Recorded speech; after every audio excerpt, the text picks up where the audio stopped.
semuanya, kita berjumpa kembali dalam program Berkat Belajar Kebenaran Tuhan by Pelangi Kristus. Kali ini bersama saya, Muji, dan tentu saja bersama narasumber kita, Ibu Magdalena Pranata. Shalom, God bless you. Shalom Ibu. Ya, shalom. Bagaimana kabarnya hari ini? Tuhan Yesus sayang. Sayang kita semua ya Bu ya. Ya, jadi Bu Magda, saya hari ini mau sharing pengalaman saya sebagai orang tua yang menempatkan anak di Pelangi Kristus, Bu Magda. Ya, jadi waktu pertama kali mengenal Pelangi Kristus, kalau orang tua pada kebanyakan itu kan pasti kan mungkin ada pemikiran ya Bu, apakah ada rasa bagaimana nanti kalau anak saya sekolah di sini gitu, apakah mereka mendapatkan atau melanjutkan pendidikan yang baik nantinya di pendidikan jenjang yang selanjutnya, bisa kuliah di kampus yang terkenal, secara akademis juga bisa bagus, begitu ya. Tapi ketika saya mengenal Pelangi Kristus pada waktu itu, saya ada satu keyakinan sih Bu, saya tidak merasa khawatir, karena saya melihat itu begini Bu, visi di Pelangi Kristus dengan visi kami sebagai orang tua itu ternyata sejalan, sevisi, sepakat begitu, yang dimana kalau visi Pelangi Kristus itu menghadirkan generasi ilahi yang akan melayani generasinya melalui profesi mereka masing-masing, ternyata itu yang kami doakan, dimana mereka, anak-anak kami itu bisa menggenapi rencana Tuhan di dalam hidup mereka. Jadi saya tidak khawatir sebetulnya.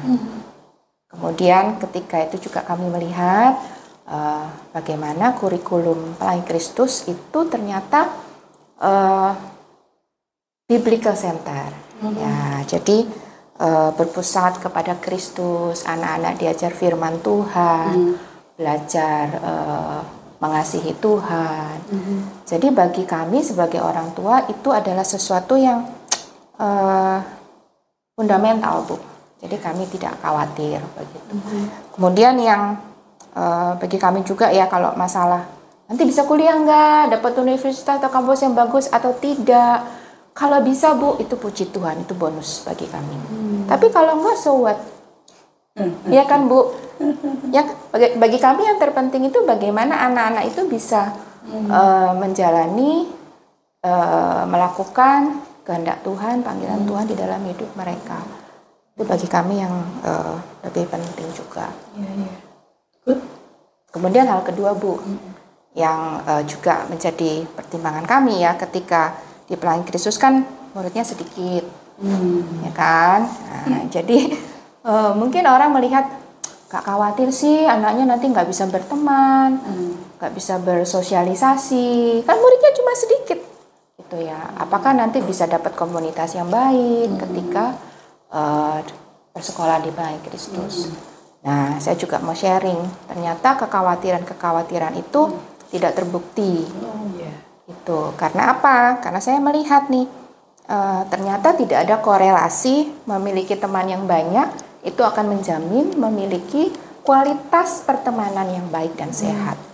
Gitu. Jadi saya bersyukur anak saya yang sudah lulus, yang besar itu sudah dibekali Bu di Pelangi Kristus melalui basic life skill, friendship juga itu membekali anak saya untuk bisa memilih pertemanan yang sehat ketika sudah lulus dari Pelangi Kristus, Bu Magda. Ya, jadi saya sebagai orang tua itu sangat bersyukur. Juga salah satu di Pelangi Kristus semua teman-temannya kan belajar firman Tuhan Bu, ya kan? Jadi sama-sama bertumbuh di dalam Tuhan. Jadi merupakan satu komunitas yang baik, yang sehat karena bertumbuh di dalam firman Tuhan. Begitu Bu. Nah, saya melihat nih Bu Magda ya, masih banyak orang tua yang memilih sekolah dengan kriteria muridnya harus banyak supaya punya teman banyak juga, dan kemudian sekolahnya harus terkenal, harus juga favorit ya Bu ya. Nah, terus supaya anaknya juga secara akademis dia bagus. Gitu. Nah, harapannya supaya bisa diterima di Universitas TOP. Top. Begitu Bu. Nah, menurut Bu Magda nih, sebenarnya kriteria apa sih yang harus dipertimbangkan oleh orang tua ketika memilih sekolah untuk anak Bu Magda? Iya. Saya sebenarnya senang ya dengar sharing dari Ibu Muji sebagai orang tua Jasmine dan Kela ya. Jasmine sekarang kuliah di mana? Jasmine di kedokteran, Ya. Di kampus yang sangat baik juga ya. Dan dia tidak ada kesulitan dalam berteman ya? Tidak ada Bu. Ya. Baik. Jadi kalau mau dijawab satu kalimat ya, sebetulnya apa yang paling penting di dalam hidup seorang yang menjadi visi dari sebuah sekolah atau tepatnya visinya Pelangi Kristus, yaitu begini. Setelah bersusah-susah belajar, ya, anak itu di hidupnya itu dipakai oleh Tuhan. Sudah itu kata kuncinya. Jadi kalau orang itu bersusah-susah belajar, gelarnya sampai S3, tapi hidupnya tidak berkenan sama Tuhan, tidak dipakai oleh Tuhan, berarti kan sia-sia. Karena hidup ini diberi oleh Tuhan. Secara logika saja, harusnya ya hidupnya harus bermanfaat dalam tanda petik sesuai dengan rencana Tuhan menciptakannya. Jadi ini yang menjadi dasar dari Pelangi Kristus. Diharapkan ada generasi ilahi, atau generasi ilahi itu kan artinya generasi sesuai hati Tuhan yang memberkati generasinya. Bukan cuma tunggu nanti dia lulus, masih kecil sudah bisa menjadi berkat. Itu intinya. Supaya bisa begitu, ya sekolah itu harus dijalankan seperti seandainya Tuhan Yesus jadi kepala sekolahnya. Wow. Seperti Tuhan Yesus jadi direktur sekolahnya. Wow. Sebenarnya itu. Terus bagaimana caranya? Ya, secara sederhana. Waktu Tuhan Yesus di dalam dunia 3,5 tahun mengajar, ya kan? Pada usia 30 kan mulai muncul Tuhan Yesus ya. Waktu mengajar menjadi guru, yang dilakukan apa saja kita tiru persis. Udah itu aja sebenarnya. Jadi kurikulumnya ya mengikuti Tuhan Yesus waktu di dunia bagaimana mengajar murid-muridnya. Ya kita contoh. Nah sebelum menjawab bagaimana Pelangi Kristus merancang sekolahnya, saya itu ingin memberikan respon dulu ya. Orang tua berpikir kalau muridnya banyak, sosialisasinya bagus. Kalau fasilitasnya bagus, berarti nanti bisa belajarnya lebih pintar daripada yang fasilitasnya terbatas. Dia akan jadi kuper kalau sosialisasi teman-temannya sedikit. Nah, pemikiran ini yang belum diuji kebenarannya. Ya kan?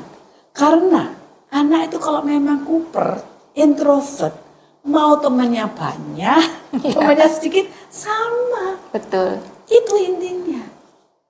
Malahan kalau teman sedikit, kan tidak bisa pilih-pilih toh. Ya sudah, teman ini nanti akan menolong untuk dia yang kuper ini justru bisa berkembang. Setidak-tidaknya saling belajar untuk memperkuat relasi di antara mereka. Ya. Sebenarnya itu yang terjadi. Lagi pula kalau kita bicara tentang teman ya, dulu kita sekolah kan teman satu kelas 30 Ya, Bu. atau 40. Betul. Tapi yang sungguh-sungguh teman tuh berapa Bu? Ya kan? Bisa dihitung Bu pakai jari ya. Kan ada teman duduk bersama, tapi teman bersama ya 3-4 orang. True. Sampai sekarang kita sudah, ya dulu hubungannya kan ya bukan teman gitu-gitu aja dalam tanda petik. Ya kan? Jadi sebenarnya justru definisi tentang berteman itu harus jawab begini. Mengapa anak kita perlu berteman? Karena dengan berteman mereka belajar untuk membangun hidup bersama-sama, berjalan menurut kehendak Tuhan. Dan teman ini akan saling menguatkan, saling menolong.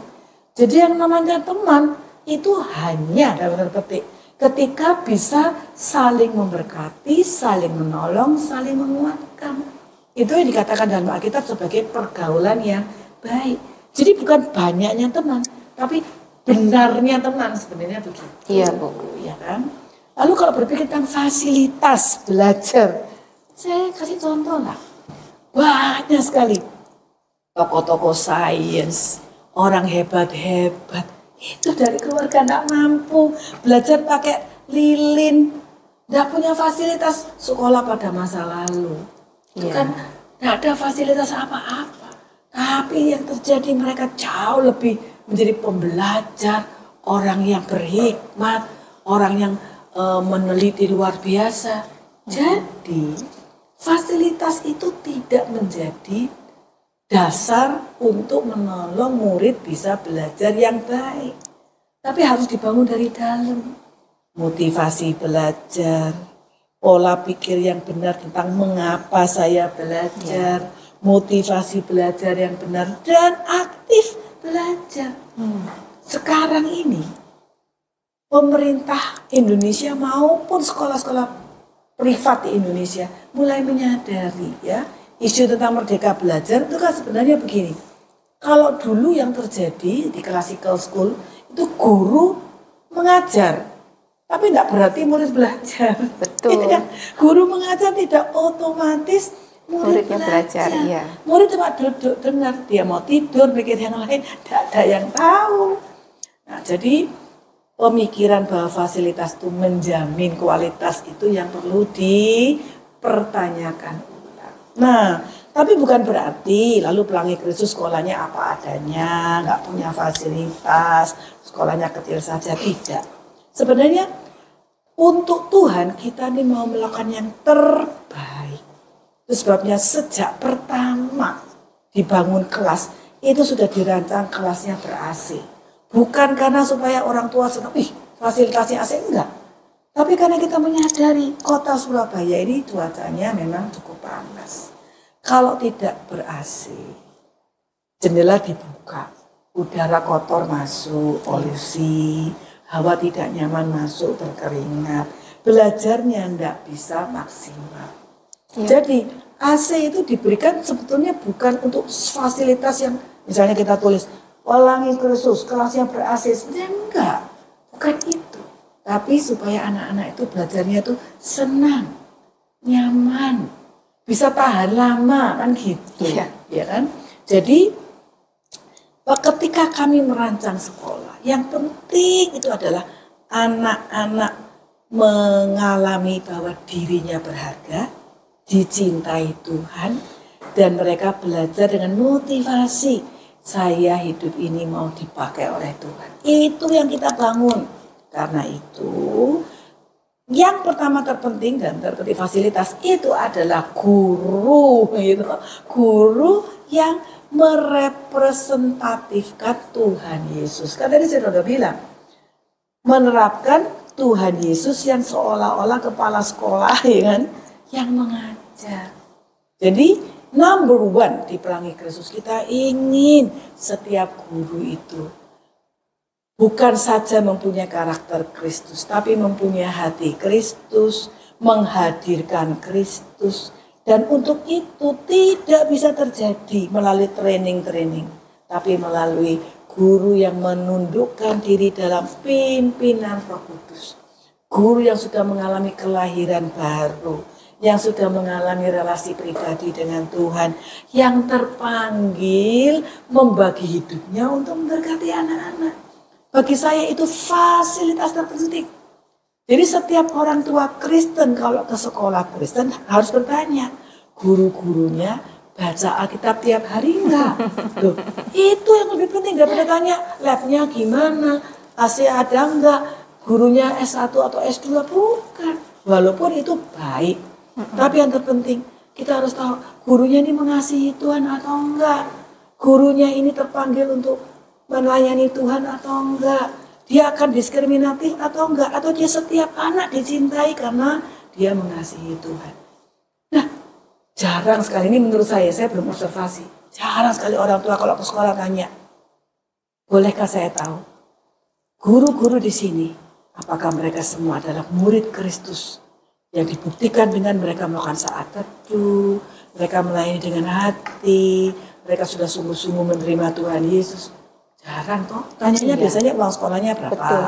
Gedungnya, fasilitasnya. Nah, dari pertanyaan-pertanyaan itu saja, kalau ada orang yang tanya, Bu Magda, apakah murid kalau masuk ke Pelangi Kristus nanti bisa kuliah di university?